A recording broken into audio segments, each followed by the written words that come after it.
ಕಳೆದ ಬಾರಿ ತರ ಸ್ವಾಭಿಮಾನ ಹೋರಾಟ ಮಾಡುವಂತ ಸಂದರ್ಭ ಈಗಿಲ್ಲ. ಜೆಡಿಎಸ್ನವರು ಕೂಡ ಕುಮಾರಸ್ವಾಮಿ ಅವರು ಕೂಡ ಒಂದು ರೀತಿಯಲ್ಲಿ ಸಾಫ್ಟ್ ಕಾರ್ನರ್ ಇದ್ದಾರೆ.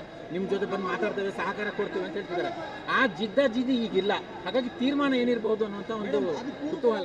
ನೋಡಿ, ನನ್ನ ನಿರ್ಧಾರ ಅದು ಈ ಪಕ್ಷಕ್ಕೆ ಅನುಕೂಲ ಆಗುತ್ತಾ, ಇನ್ನೊಂದು ಪಕ್ಷಕ್ಕೆ ಅನುಕೂಲ ಆಗುತ್ತಾ, ಅಥವಾ ಆ ಲೀಡರ್ಸ್ ಪರ ಇರಬೇಕಾ ಅನ್ನೋದ್ರ ಬೇಸ್ ಮಾಡಿ ನಾನು ನಿರ್ಧಾರ ಮಾಡೋದಿಲ್ಲ. ನನ್ನನ್ನು ನಂಬಿದ ಒಂದು ಬೆಂಬಲಿಗರು, ಸಪೋರ್ಟರ್ಸು, ಅಭಿಮಾನಿಗಳು, ಅಂಬರೀಷ್ ಅವರ ಅಭಿಮಾನಿಗಳು, ಅವರ ಒಂದು ಭವಿಷ್ಯವನ್ನು ಉದ್ದೇಶದಲ್ಲಿ ಇಟ್ಕೊಂಡೇ ನಾನು ಯಾವುದೇ ಒಂದು ನಿರ್ಧಾರವನ್ನು ಮಾಡ್ತೀನಿ.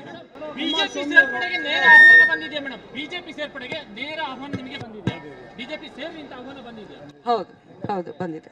ಕುಮಾರಸ್ವಾಮಿ ಅವರು ನಿಮ್ಮನ್ನು ಭೇಟಿ ಮಾಡ್ತೀವಿ ಅಂತ ಹೇಳ್ತಾ ಇದ್ದಾರೆ. ನೀವು ಅವರಿಗೆ ಭೇಟಿಗೆ ಅವಕಾಶ ಕೊಡ್ತೀರಾ? ಅವ್ರ ಜೊತೆ ಮಾತಾಡ್ತೀರಾ? ಅಲ್ಲ, ಇದಕ್ಕೆ ಆನ್ಸರ್ ನಿನ್ನೆನೇ ನಾನು ಕೊಟ್ಟಿದ್ದೆ.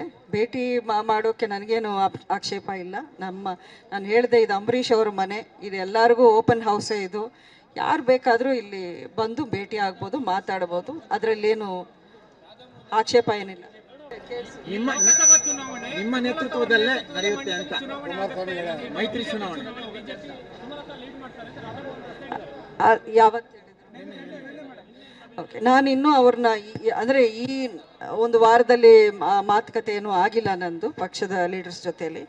ಖಂಡಿತ ಇವತ್ತಿನ ಈ ಸಭೆಯ ಒಂದು ಎಸೆನ್ಸನ್ನು ನಾನು ಅವ್ರಿಗೆ ಹೇಳ್ತೀನಿ. ಈ ರೀತಿ ಆಗಿದೆ, ಈ ರೀತಿ ಅಭಿಪ್ರಾಯ ನನಗೆ ಬಂದಿದೆ, ಇದಕ್ಕೆ ನೀವೇನು ಉತ್ತರ ಕೊಡ್ತೀರಾ ಅಂತಲೂ ನಾನು ಕೇಳ್ತೀನಿ.